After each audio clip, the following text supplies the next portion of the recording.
오늘은 주님 공연 대축일 구세주이신 예수님의 탄생이 동방박사를 통해 드러났음을 기념하는 날입니다. 오늘 복음에서 만나는 동방박사들의 모습은 우리의 신앙을 보여주는 역할도 합니다. 메시아이신 아기 예수님을 누가 어떻게 만나 뵙게 되는가를 눈여겨보도록 합시다. 동방박사들이 보여주는 모범은 이분들이 하늘을 보고 살았다는 것입니다. 세상 사람들은 땅만 보고 살았지만 이분들은 하늘을 보고 살았기에 동방의 별을 발견할 수 있었습니다. 이 별은 하느님께서 메시아를 찾아뵙도록 보내주신 특별한 별빛이었습니다. 이것은 가만히 떠 있는 것이 아니라 온 누리의 임금이신 우리 주 예수 그리스도와 함께로 이끌어주는 별빛이며 구원자이신 분을 찾아뵐 수 있게 해주는 빛이었습니다. 하늘을 보고 사는 사람, 자기 인생의 시작과 끝을 생각할 줄 아는 사람은 하느님께서 보내주신 이 별빛을 발견하게 되지만 땅만 보고 사는 사람은 볼 수 없는 빛입니다. 우리 신앙이 건강한가를 알려면 내가 하늘을 보고 사는가, 땅을 보며 사는가를 점검해 보면 됩니다.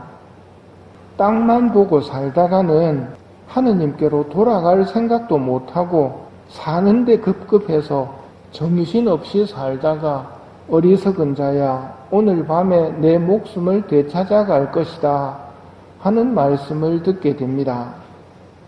하늘을 보고 살아야 합니다. 의무미사와 의무기도가 하늘을 보고 살게 해주는 것들입니다. 하늘나라를 잃지 않도록 해주는 것이 기도 생활입니다. 그러니 기도할 때는 형식적인 기도를 피해야 합니다. 빈말로 바치는 기도는 하느님께 죄가 됩니다. 하늘을 쳐다보지도 않고 바치는 기도, 내 기도를 들으시는 하느님도 성모님도 의식하지 않으면서 기도문만 열심히 외워 제끼는 기도는 오히려 해가 될 뿐입니다. 동방박사들을 닮으려면 하늘에 나타난 표징을 읽을 줄 아는 사람이어야 합니다. 교회가 공적으로 인정한 발현이 있습니다. 공인된 발현이 무엇인지를 아는 것이 중요한 게 아니라 공인된 발현의 메시지를 들어야 합니다. 발현은 이 시대에 주시는 하늘의 특별한 선물이기 때문입니다. 파우스티나 수녀님에게 예수님께서 무슨 말씀을 하셨고 파티마와 루르드 같은 곳에서 발현하신 성모님께서는 무슨 메시지를 주셨는지를 읽고 새기는 사람이 하늘을 보고 사는 사람입니다. 또 오늘 복음에서는 불쌍한 사람들도 만납니다.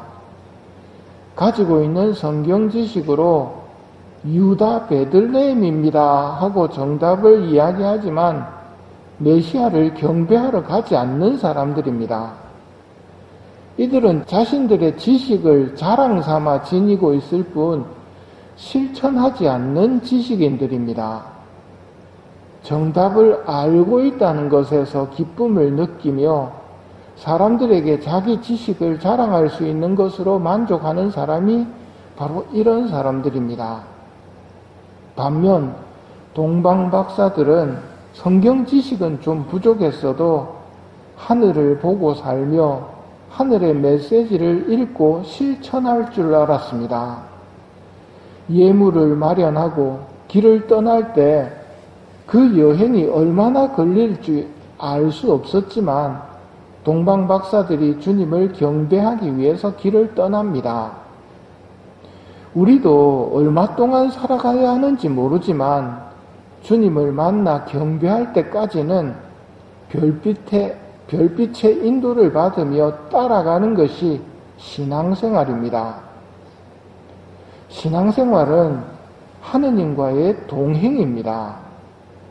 하느님과 무관하게 나만 무조건 열심히 해서 신앙을 성장시키려는 사람이 있는데 그렇게 해서는 신앙이 성장되지 않습니다. 하느님과의 동행이라는 것을 잊어버리면 안 됩니다.